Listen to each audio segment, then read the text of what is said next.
on the analogy, we've got these three levels, right? We've got the level of internal light.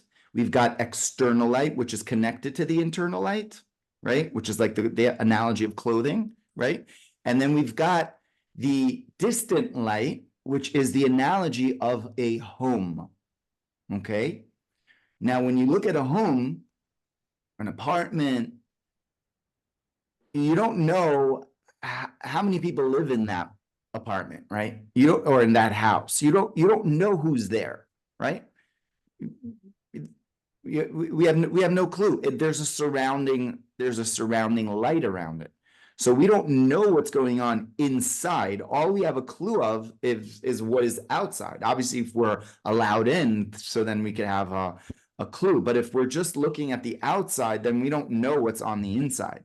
And that's that final letter mem. The final letter mem is that letter, the surrounding light, which is a letter which holds all of the self, right? The highest dimensions of self are held within this context, right? That there is a connection to this surrounding light, which is a distant surrounding light, which is really the source of the soul's origin in a sense, right? So we kind of start off from a macro to a micro dimension in terms of our soul evolution, right? In this world, right? And that's actually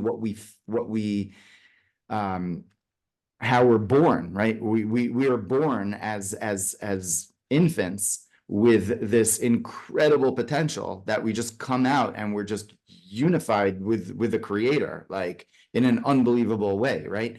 And that little baby has all of the potential in the world, all that surrounding light of everything that he or she is going to be doing in their lifetime and what they're bringing from previous lifetimes is all there, right? And I remember like holding like, like my child, I'm like, oh my gosh, like I have to be so tender, I have to be so like, and yet we grow up, and as adults, what becomes the primary part of our operating system of who we really feel as our prevalent self, the one that we're used to knowing, and it's that part which is the internal self, right? It's the part which is not the surrounding light self, right? In fact, most people scoff at at the notion that there's something outside of this, what you can understand, what it, like, what are you talking about? You need to get yourself like checked out. You need to, right? People don't understand what is outside of the self, and obviously for good reason.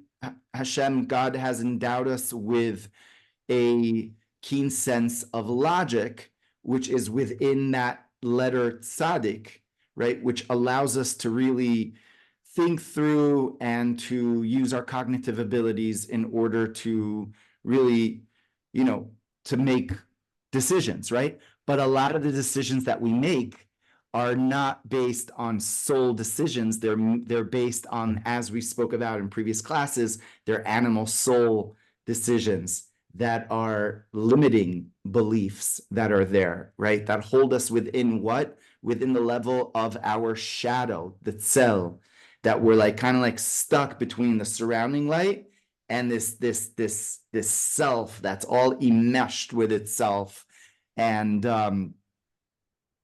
trying to break through out of its own matrix with its own mind, and not really having that much success at it, right?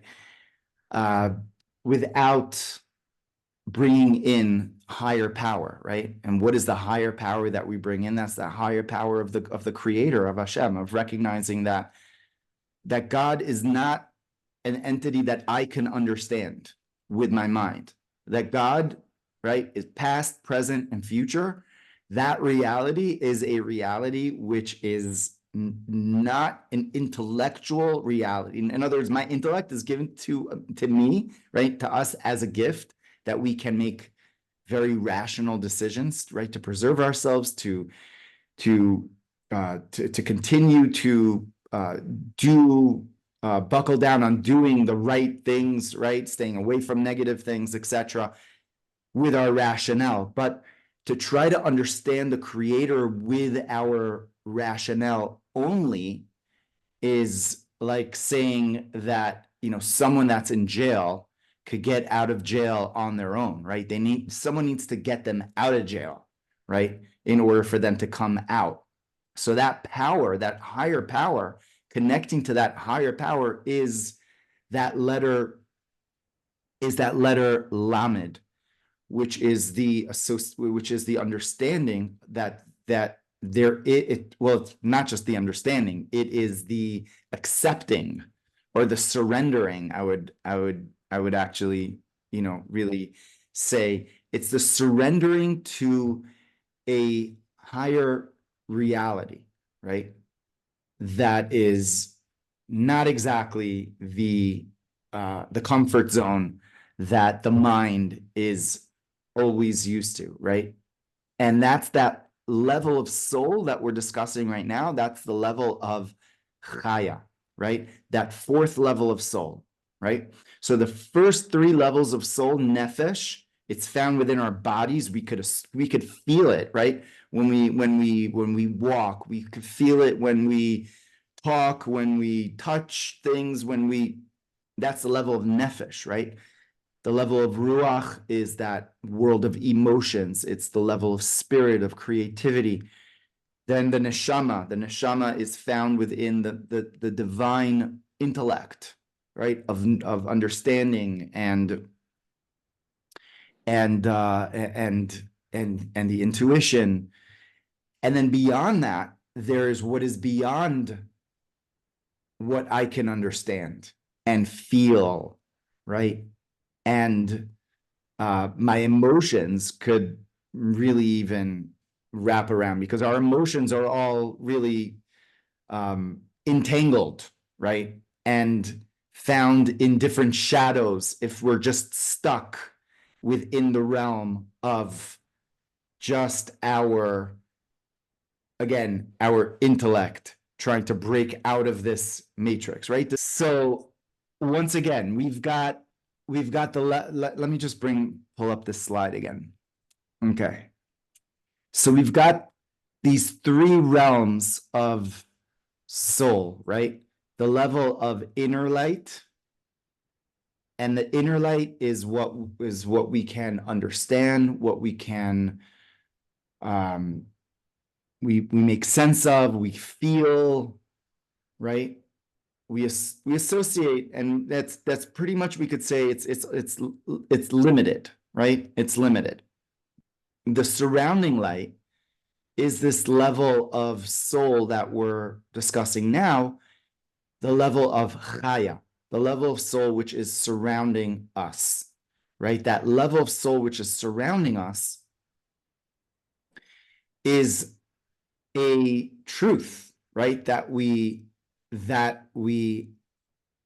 can draw from, right? It's a truth that's constantly actually telling us, it's communicating with us, and we want to become more sensitive and more less desensitized to what is actually going on around us, right?